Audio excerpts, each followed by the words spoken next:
नमस्कार मित्रों, eleven classes के यूट्यूब प्लेटफॉर्म पे आपका बहुत बहुत स्वागत है। मेरा नाम विवेक है। आज हम एक बहुत ही चर्चित मुद्दे पर बात करेंगे।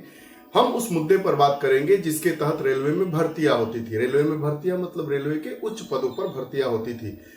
2019 में केंद्र सरकार के द्वारा ऐसा अधिनियम लाया गया और उस रेलवे की जो भर्तियां अलग से होती थी उस भर्तियों को यूपीएससी परीक्षा के थ्रू शामिल कर दिया गया, जिससे यूपीएससी परीक्षा की सीटों में आप देख रहे थे बढ़ोतरी हो गई।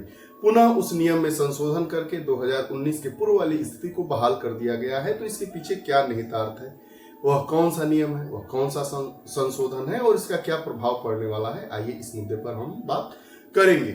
आज हम बात करेंगे यूपीएससी 2024 यूपी पीसीएस की तैयारी करने वालों के लिए बुरी खबर। अब सीटें कम हो जाएंगी, आगे क्या करना होगा, इन सभी मुद्दों पर आइए हम बात करते हैं। तरफ वापस आते हैं। UPSC union public service commission IRMS Indian railway management services में बदलाव हो गया है। अब यूपीएससी की सीटें कम हो जाएंगी। पहले जो आईआरएमएस के भर्ती होती थी 2019 के पहले वो अलग होती थी और यूपीएससी के through CSC civil service exam जो होता था उसके तहत अलग परीक्षाएं होती थी। लेकिन 2019 में एक कानून बनाकर केंद्र सरकार के द्वारा दोनों परीक्षाओं को एक साथ करवा दिया गया, अर्थात आईआरएमएस वाली जो सेवाएं थी उसके तहत जो भर्तियां होती थी उसको यूपीएससी के तहत ही शामिल कर दिया गया। तो आप देख रहे होंगे कि 2019 के बाद से जो यूपीएससी में जो सीटें आती थी उनकी संख्या बढ़ गई थी, लेकिन पुनः अब 2019 के पूर्व वाली स्थिति आ गई है। उसी विषय पर आज हम बात करने वाले हैं। जो हमारा वीडियो सेशन होगा उसमें हम बात करेंगे खबर क्या है, खबर की पृष्ठभूमि को जानेंगे,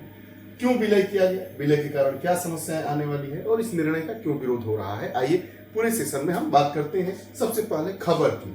खबर यह है कि केंद्र ने भारतीय रेलवे के लिए अपनी पुरानी भर्ती प्रक्रिया को बहाल कर दिया है।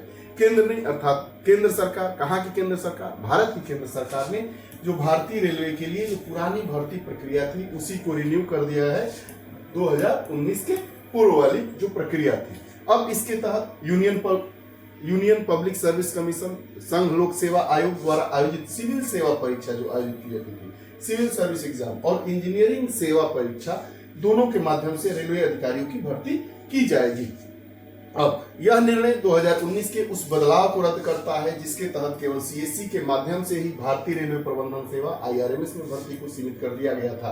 अब पहले 2019 में जो निर्णय लिया गया था उसके तहत कह दिया गया था कि जो भारतीय प्रबंधन सेवा है, भारतीय रेलवे प्रबंधन सेवा है, उसके तहत जो भर्तियां होंगी वह केवल सिविल सर्विस एग्जाम के थ्रू ही की जाएगी। लेकिन उस निर्णय को पलट दिया गया है, तो इसीलिए यह पूरा मामला चर्चा में आ गया है। आइए हम इसकी पृष्ठभूमि को समझने का प्रयास करते हैं।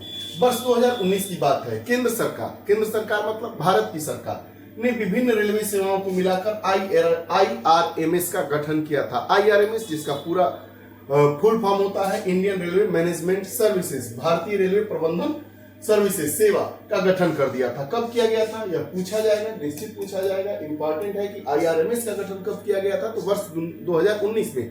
किसके द्वारा? रेलवे मंत्रालय के द्वारा नहीं, भारत सरकार के द्वारा। भारत सरकार मतलब केंद्र सरकार के द्वारा।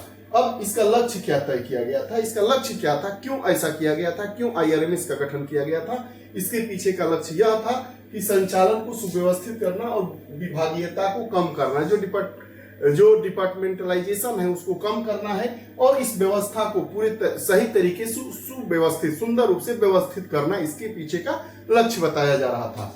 प्रणाली यह थी कि रेलवे सेवाओं को गैर तकनीकी सिविल सेवाओं और तकनीकी इंजीनियरिंग सेवाओं में विभाजन कर दिया गया।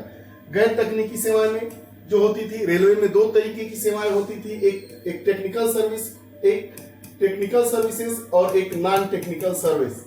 अब टेक्निकल सर्विस के तहत 3 प्रकार की सर्विसेज को शामिल किया गया। आईआरएस भारतीय रेलवे अकाउंट सर्विस, भारतीय रेलवे लेखा सेवा, उसके बाद भारतीय रेलवे यातायात सेवा, इंडियन रेलवे ट्रैफिक सर्विसेज यातायात सेवा और भारतीय रेलवे कार्मिक सेवा आईआरपीएस। सिविल सेवा परीक्षा के तहत इसको संपादित करवाया जाता था। सिविल सेवा परीक्षा के तहत इन 3 प्रकार की जो सेवाएं थी उसके तहत जितने रिक्रूटमेंट थे वह सीएसई के तहत उसको शामिल कर दिया गया और यूपीएससी के तहत जो सिविल सर्विस एग्जाम होता है उन्हीं के तहत इसकी परीक्षा कंडक्ट होती थी और वह लोग उसके लिए रेलवे सेवा के लिए चयनित होते थे।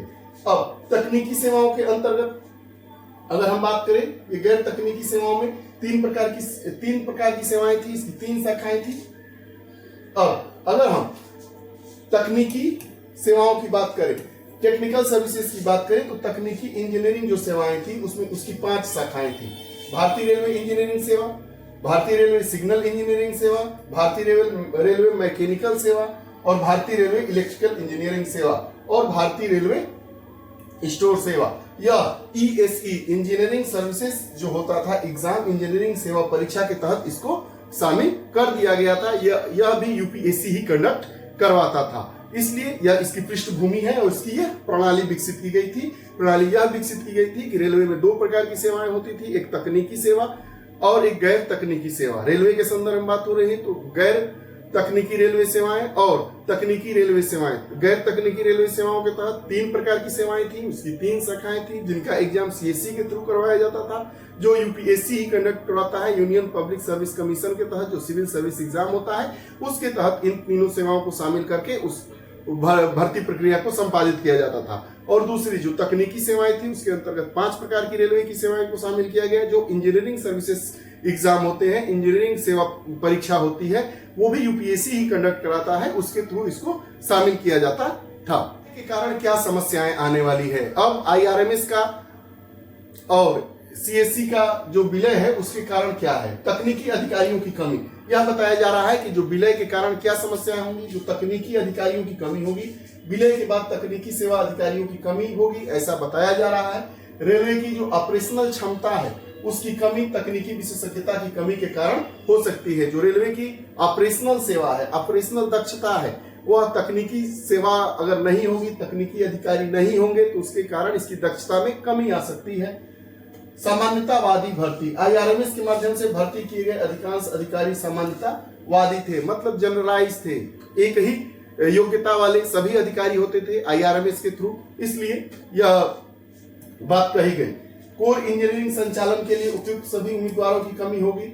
इससे पदोन्नत या अधीनस्थ रैंक के अधिकारियों पर निर्भरता बढ़ गई है, जिससे परिचालन संबंधी चुनौतियां उत्पन्न हो गई है। अब इस निर्णय का विरोध क्यों किया जा रहा है, आइए इस पर बात कर लें। भर्ती के बीच भ्रम पैदा हो रहा है। आईआरएमएस के तहत भर्ती किए गए मौजूद अधिकारियों के लिए अनिश्चितता होगी कि आईआरएमएस के तहत आपकी भर्ती हुई है तो आप कहां जाएंगे, उसकी अनिश्चितता, यह भी एक विरोध का कारण है।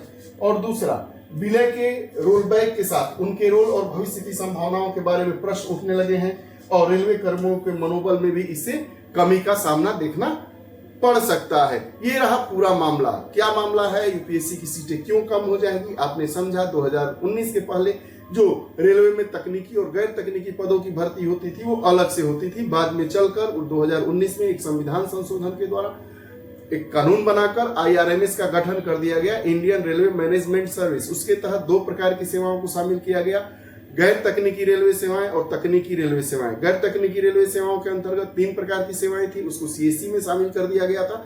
और जो तकनीकी रेलवे सेवाएं थी उसके तहत 5 प्रकार की सेवाएं थी, उसको ईएसई के तहत शामिल कर दिया गया था। और जो सीएससी और ईएसई मतलब सिविल सर्विस एग्जाम और इंजीनियरिंग सर्विस एग्जाम की जो परीक्षा होती है वो यूपीएससी के थ्रू ही करवाई जाती है। इसलिए आप देख रहे होंगे कि 2019 के बाद जो सेवाएं हैं यूपीएससी के थ्रू आने वाली भर्तियों की संख्या वह बढ़ोतरी हो गई थी, लेकिन वह फिर 2019 के पूर्व वाली स्थिति को बहाल कर दिया गया है, जिससे यूपीएससी में आने वाली भर्तियों की संख्या, सीटों की संख्या में कमी देखने को मिल रही है। यह रहा पूरा मामला। इससे प्रतियोगिता के दौर में और भी कठिनाइयों का सामना करना पड़ सकता है। बहरहाल क्या होगा, जो होगा वह सामने दिखाई ही देगा। ये रहा आज का हमारा पूरा वीडियो सेशन। अगर आप हमारे चैनल से नहीं जुड़े हैं तो कृपया चैनल से जुड़िए, बेल आइकन का बटन दबाइए ताकि जो भी वीडियोस आए उसका नोटिफिकेशन आप तक पहुंचे और आप उसका लाभ उठा सकें।